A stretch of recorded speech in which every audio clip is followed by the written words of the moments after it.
오늘 BK 뉴스는 일본의 경제 보복의 근거가 우리가 생각하는 그 이상으로 큰 전략이 숨어 있을 수 있다는 해석에 대해 이야기합니다.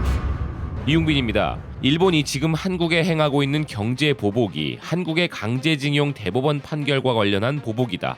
혹은 후쿠시마 관련 WTO 패소에 대한 안갚음이다 라고 하는 언론들의 해석이 있어 왔습니다. 허나 지난 주말에는 새로운 이유가 나타났는데요. 그 이유에 뜬금없이 북한이 등장합니다. 한국이 북한과 관련한 대북 제재 이행을 지키지 않는 것 같다는 언급이 일본 측에서 흘러나왔습니다. 아베 총리의 최측근인 하기요다 고이치 자민당 간사장 대행은 지난 5일 BS 후지TV에 출연해 수출품의 행선지를 알 수 없는 상황이 발생했다. 군수물자로 전환될 수 있는 물품이 북한으로 흘러갔을 우려가 있다라고 말했습니다. 반도체 식각 공정에 쓰이는 고순도 발화물질인 에친가스 등이 대량살상 화학무기의 필수 원료이기도 하다는 점을 들어 이런 주장을 펼친 것이죠. 동아일보 문병기 기자의 기사에 의하면 일본의 주장이 억지인 이유는 유엔 안보리 대북제재위원회 전문가 패널은 모두 56개국에 이르는 대북제재 위반 국가들을 적시했지만 한국은 여기에 해당하지 않았다고 합니다. 오히려 패널 보고서에 따르면 폴란드는 사업 금융 분야에서 대북제재 규정을 위반한 사실이 적발되었으나 일본은 폴란드를 여전히 수출 화이트리스트, 백색 국가 대상국으로 유지하고 있습니다.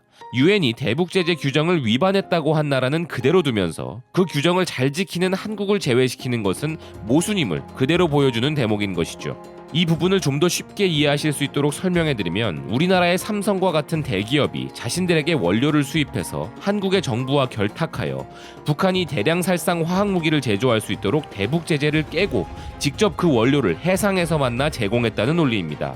실제로 규정을 어긴 폴란드는 괜찮고 단지 그런 게 의심된다는 말도 안 되는 억지로 대한민국 정부와 대기업들을 공격하고 있는 것이 지금 그들이 하고 있는 짓입니다. 자신들의 안보에 위협이 되는 북한이라는 국가에 한국이 협조하였다고 하는 말도 안 되는 논리로 신뢰에 금이 가고 있다는 주장을 하고 있는 것입니다.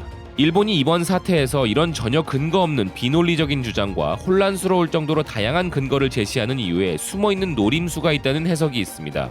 일부 한국 언론들은 이런 발언이 다가오는 21일에 일본 참의원 선거를 위한 아베와 자민당의 퍼포먼스라고 주장하고 실제로 이번 사태가 장기적으로 더 불거질 가능성은 없다는 주장을 하였었습니다.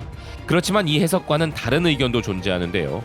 그것은 바로 아베와 일본 자민당은 이번 참의원 선거 그 이상을 내다보고 있다는 것입니다. 일본이라는 나라는 단기적인 관점의 전략으로 움직이지 않는다라는 관점에서 볼 때 더 원초적인 그들의 세력 집결과 더 큰 결과물을 바라보고 있다는 것입니다. 자칭 보수라 일컫지만 극우 세력이라고 보는 것이 더 정확한 그들의 뿌리를 감안한다면 전쟁을 할 수 있는 군대를 보유할 수 있는 일본 내 평화헌법 개정을 위해서라고 하는 해석입니다. 북한을 포함한 한국과 북한의 공조를 빌미로 자신들이 힘이 없기에 이런 일이 반복된다고 하는 명분을 만들어 일본 국민들을 설득하고자 하는 고도의 전략일 수도 있다는 것입니다. 이미 이런 해석을 뒷받침할 만한 실체적인 행동이 나오고 있습니다. 오늘 참의원 선거 관련 도쿄 첫 유세에서 아베는 트럼프와 관련한 언급을 하며 전쟁할 수 있는 국가에 대한 개헌 이야기를 꺼내기 시작했습니다.